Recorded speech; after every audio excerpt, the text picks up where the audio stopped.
Welcome to Michigan Opera Theater's In Conversation. Today we are thrilled to welcome three very special guests to talk about a new work from Dance Theatre of Harlem entitled Passage.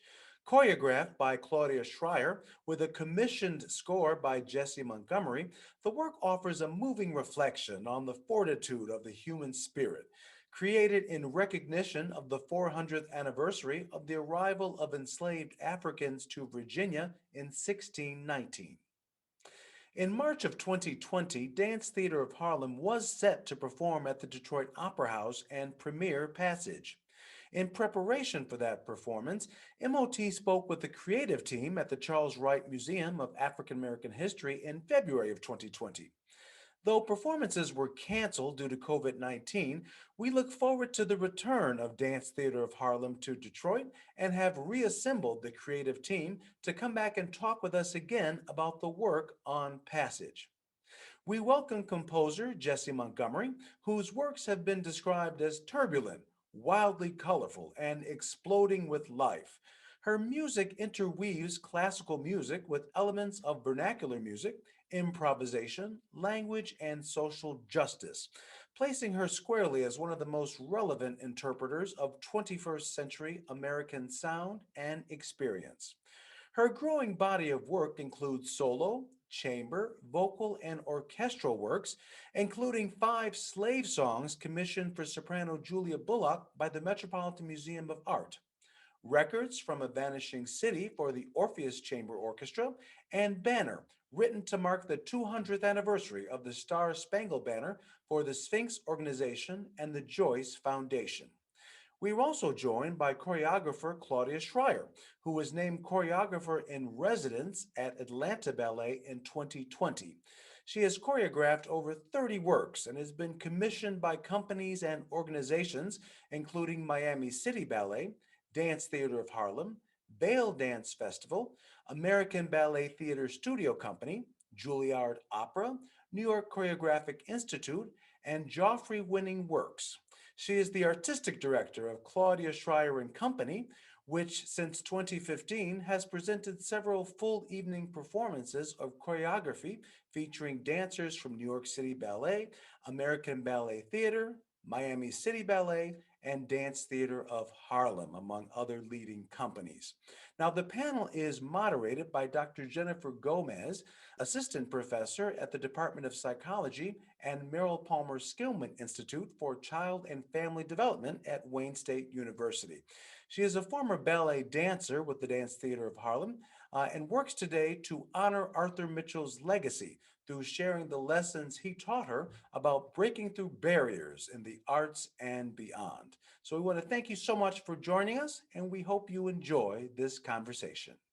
Uh, Thanks for joining us at MOT at Home today. It's nice to have a little bit of a reunion. We ran this panel back in February 2020, which already seems like a lifetime ago, at the Charles Wright Museum of African American History. And at that time, we were preparing for Dance Theatre of Harlem to come to the Michigan Opera Theater and perform Passage for us. And just after, maybe 2 weeks after we did this panel, the world shut down, and for everybody's safety, Dance Theatre of Harlem didn't perform. So we're excited to kind of reintegrate, redo this panel here tonight for MOT at Home in this new space, new way, this new life. Looking forward to Dance Theatre of Harlem performing Passage here in Detroit at Michigan Opera Theater when we can. So lovely welcome to Claudia Schreier and then Jessie Montgomery, Dr. Jennifer Gómez, your fearless moderator. And so we'll just go ahead and dive in. So the first question I have for both of you, and maybe a question more for Claudia, can you give a brief summary or synopsis of Passage and what people can expect when they see the show back when the world is open again? Absolutely, and thank you so much for doing this for us today. Passage is a ballet that I created, yes, last year, which again feels like a lifetime ago, in collaboration with Jessie. It's about 18 to 20 minutes long. It's for 12 dancers, 6 men and 6 women. And it is ultimately about the perseverance and fortitude of the human spirit. It was commissioned by the Virginia Arts Festival on American Evolution to commemorate the 400th anniversary of the first arrival of enslaved Africans to North America. And so in abstract, it speaks to this period in our nation's history and creates a through line to the ideals and to what we are continuing to experience and contend with today. And Jessie, can you speak to, as a composer, the type of music, the kind of experience that people would get when they come and see Passage? Sure. And again, thank you, Jennifer, for being here. And thanks, Claudia. Glad that we can be here and look at this piece and talk about it again. And this piece was very much in collaboration with Claudia. We had the steps were not just like music first, then dance. Well, there was some music first, and then there was dance that went along with it. And then there was music and dance that started to get worked in together simultaneously, that we sort of reworked the form as the piece was in development. And so musically, I was really trying to underpin this story that sort of emerged naturally out of Claudia's choreography. We had approached it from the idea of highlighting the idea of the human spirit overcoming trials, in essence. But I was thinking pretty cinematically in a lot of ways in terms of how you carry the listener, the viewer along. Actually, there's some sort of traditional ballet form that's underpinning the whole structure of the piece. So we're really sort of working in like both these traditional forms and also sort of looking at, orchestration in a different way and also musical storytelling in a different way. And so would you say that it's a story ballet that has kind of a beginning, middle, and end, or would you say that it's a lyrical ballet, or how would you describe it? It's not a story ballet in the sense that there's no explicit narrative. What you'll see is that there aren't traditional movements in the sense that you would have with a classical ballet. Everything has this distinct sense of flow, and there's this continuity that carries us from one moment to the next. And that's incredibly intentional, both musically and with the movement that comes out of it. And so there's this sense of drive and there's this sense of intentionality that carries throughout. And so the overarching themes and motifs that we draw upon are very clear to us, at least. But that is our internal narrative, and then how the audience interprets it is something else. We know that the co-founder and artistic director emeritus, Mr. Arthur Mitchell, passed away September 2018, and Passage was being set, correct me, just before and then just after he passed. Can you speak to what that was like in being in the Dance Theatre of Harlem walls during this transition time for Dance Theatre of Harlem with his passing? Obviously, in the responsibility and the honor of creating a work for Dance Theatre of Harlem is something that I felt immediately before anything else transpired. And of course, we didn't know how imminent his death was to be. It came, I think, as a surprise to a lot of us. And so, we were already in communication, and this ballet was in development before his passing, but the weight of this immense loss, it goes so far beyond the loss of one individual. He is an extraordinary, larger-than-life figure who transformed the face of ballet in America, ballet for Black people, ballet for everyone. And so to know that this work that speaks to the Black experience and the history and the legacy of the Black experience would kind of be in conversation with this larger company history and narrative just made it all the more meaningful. And I carried that with me throughout, for sure. So could each of you speak to the experiences of being Black women artists, creators, choreographer, composer in what is traditionally a white man-dominated field, even though ballet in the arts is largely women-dominated, those in positions of power and really dictating the creation of the arts is men. What was that like for each of you, being Black women and working on your own and then with each other for Passage? I've probably faced the most complicated moments of being a Black female artist during the time we're in now, more than I had as a kid or growing up and coming through. I've been very fortunate in my career in terms of having opportunities to develop my art. But in terms of dealing with the big structural aspects of classical music, it's the institution's questions about me that have been the problem for me. The institution wonders why I'm there, and they keep asking me why I'm there.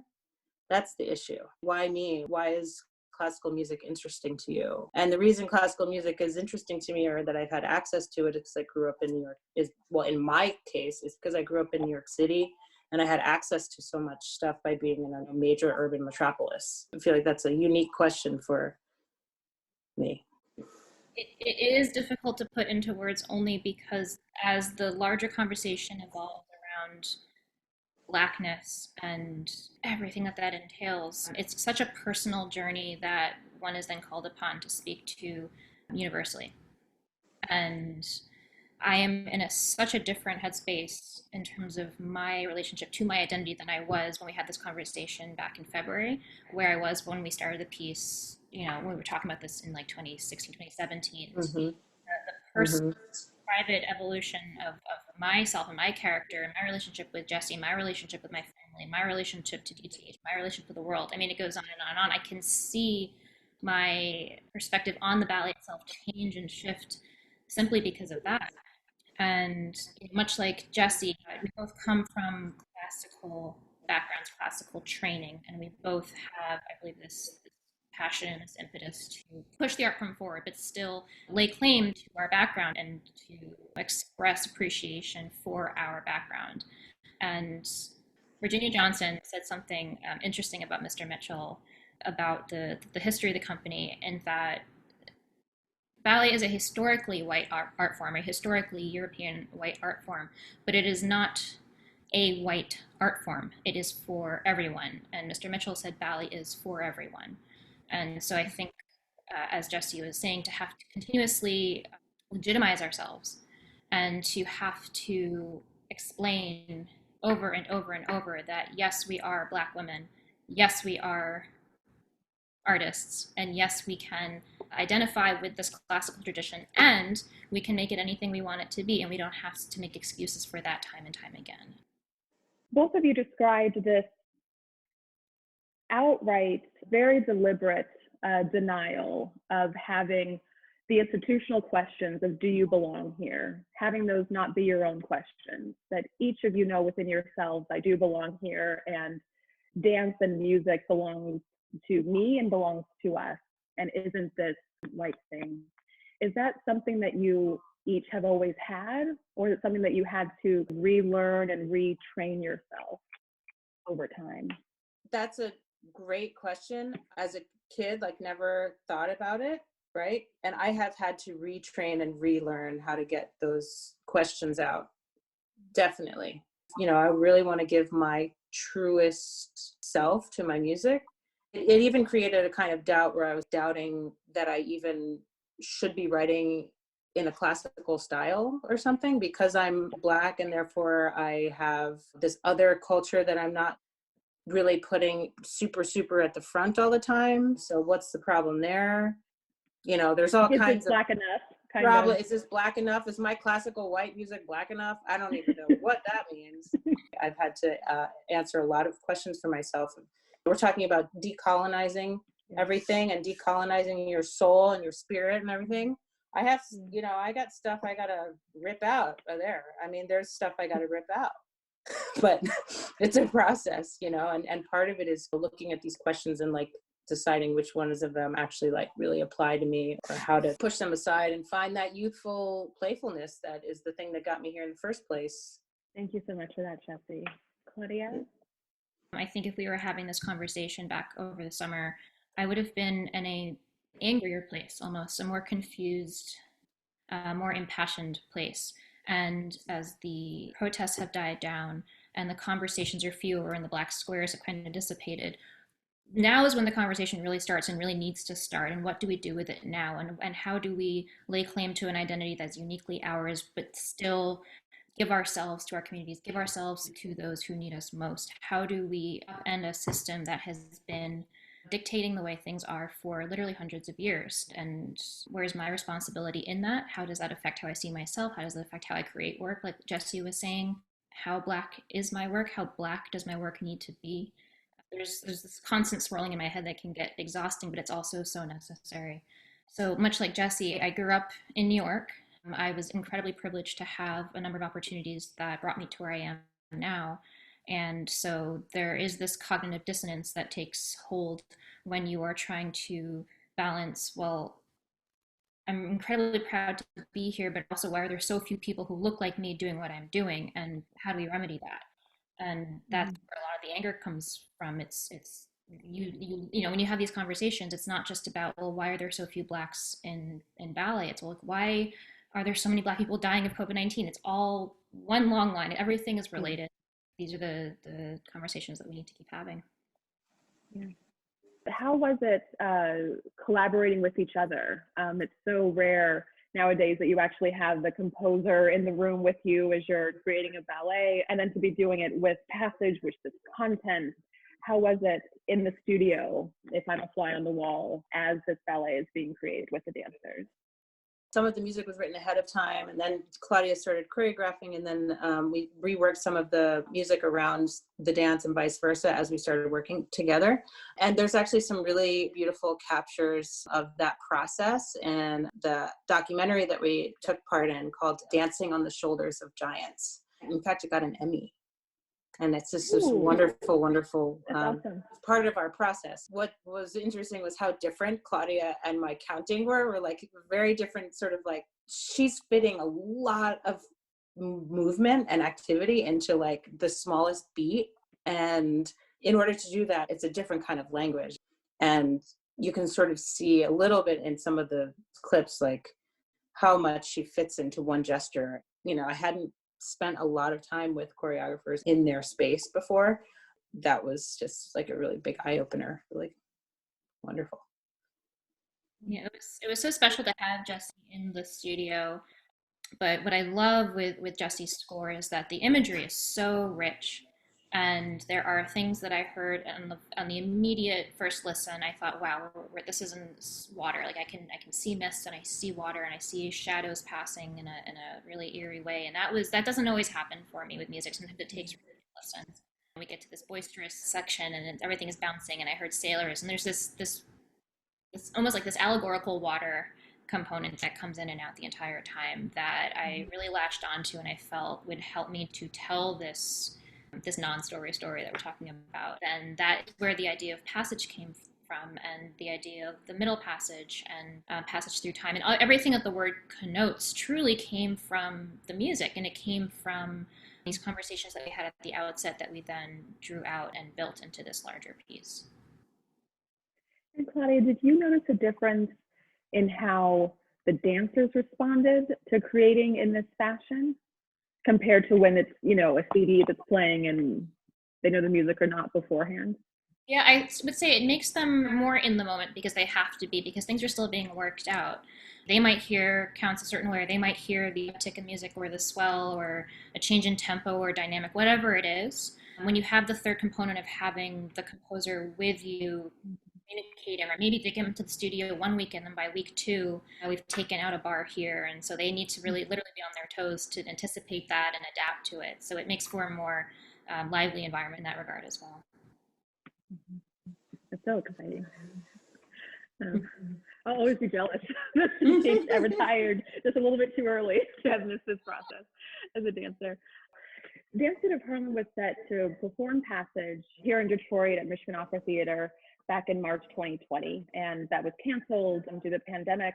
And now we know on this side of it, in December 2020, that we have this COVID-19 worldwide pandemic that has inequality laced throughout, and disparities against Black people and so on, as well as this very public anti-Black racism and anti-Black violence resulted in rebellions around the country and around the world. In light of this, how do you see Passage kind of on this side of things? Is there a new resonance to it, a new importance, a difference from when it was created for this 400-year anniversary of when the first enslaved Africans were brought to the U.S.? Is there anything different now, given this double pandemic, about Passage or what its meaning or legacy could be? Everything is the same, and everything has changed. And that's the most succinct way I can put it.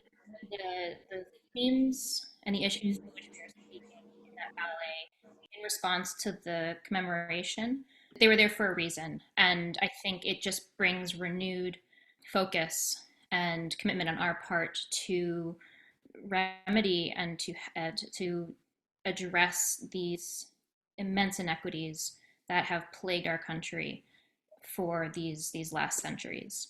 It holds new resonance to me. As to whether it holds new importance, that's for others to decide. But I feel a deeper connection to the work, knowing that what we are addressing is now being spoken to in a new way, in a more profound way, and I hope in a way that brings lasting change. I'm humbled to be able to use the work to speak to these large problems that need large conversations. I've been watching the ballet all summer. I've been watching it. I just watched it, I don't know how many times now. The first time I watched it, I just wept. I hadn't seen the thing yet. I hadn't seen it because I was going to see it in Michigan. That's right. Yeah.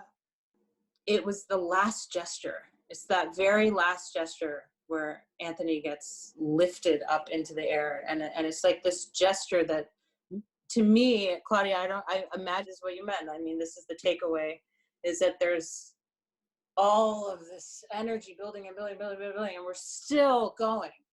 Like, we're still going. And all of that gets built up at the end is part of a launching, that launches us forward, right? Mm-hmm. And I just I was thinking, oh, God, this has been going on for so long. And look at what we've done. I thought, look at this beautiful ballet. Look at what we've done. And that's sort of the spirit of the piece. That's what we build on. And there's something, it's so beautifully said, Jessie. There's something as you each are talking that I'm hearing in my head, and it's just freedom. It's like freedom in this piece. There's the triumph of the human spirit, freedom of being in classical music, in classical ballet, and having people's, suspicions of you and questions about you, are not yours, and you're separate from that. And there's freedom in that. And it's just such a beautiful thing. And again, just what the arts can give of this freedom. We've talked throughout our conversation about Dance Theatre of Harlem and about Mr. Mitchell and the legacy of both. How do you see Passage fitting within this legacy? When I think about Mr. Mitchell, I think about his commitment and everything that he embodied in terms of his excellence, his conviction, his integrity, and his deep devotion and love of ballet. He's quoted as saying that when he was dancing, especially for New York City Ballet as the first Black principal dancer at the company, I wasn't dancing for me, he said, I was dancing for my people. And so he, from the outset, had this really clear awareness of his role, and not only as a dancer, but ultimately as a leader, as an educator, as an inspirational figure to so many. I carry that with me because when he went on to open the school and to bring dance in classical ballet to so many young Black children who would ultimately become, whether they were professional ballet dancers or doctors or lawyers or whatever, this sense of discipline and excellence. That is the tradition that I would like to think I come from, not because of who I am necessarily, but because of what brought me here. Passage comes directly out of the DTH legacy simply because Mr. Mitchell paved the way for us to create this work. Yeah, and something that he would always tell us was, we carry a mantle greater than ourselves. He would say it all the time, which is exactly what you're talking about, Claudia, of this isn't about me as an individual, this is about all of us. The whole point he was making is that ballet is for everyone. In the same breath, music is for everyone. What he means is art is for everyone. This world is for us. This freedom that we were talking about earlier, this was his way of creating a kind of freedom for himself and for the students that have had and continue to have the privilege of studying at DTH. It's kind of hopeful to think that the things that we do and the things that we're fighting for, can live beyond us, and the people who come up behind us can kind of carry the torch. So in thinking about Passage and everything we've talked about so far, what do you hope that audience members, when the world is back open again and we're all lined up in the theater, what do you hope audience members take away from Passage? I hope they take away hope. The mere fact of be sitting in a theater again together, sharing live dance and live music and live performance, ideally on the other end of this devastating pandemic. The fact that we can all do that means that there is hope and things can move forward and move upward. To be able to share in that experience together would be immensely gratifying and so humbling. And I would just give anything to be able to share that again with people. Same. I can't wait to see a live dance performance in a theater, all huddled together with the lights low and not knowing what's coming. That'll be a great moment for everyone. I hope that people see what we know, that they can see what we already know, and to be confirmed in that, and to know that the work is not done and that we're growing immensely, but that there's just a lot to do, and we have to support each other coming into the space, and being with the performers and being an audience member means so much to the future of the art form, and thereby so much to these artists. And if you want to support Black art, come see Passage. Yeah, thank you so much for that. And I'll close with things that have come up as we've been talking of, thoughts of freedom, of decolonizing, of not explicitly stated, but definitely felt for me in this conversation, just the beauty of Blackness in its existence without needing to be, proven or justified, but just is and just will be, and that there's strength and vulnerability, and that those two things are not incongruent with one another. So I am just tickled and excited to be able to see Passage when it comes again, but for the first time, back to Detroit and Michigan Opera Theater. And I thank you both for taking the time this evening to share this with us with MOT at Home. And I'm just thrilled and honored to have been a part of this evening with both of you. So thank you so much.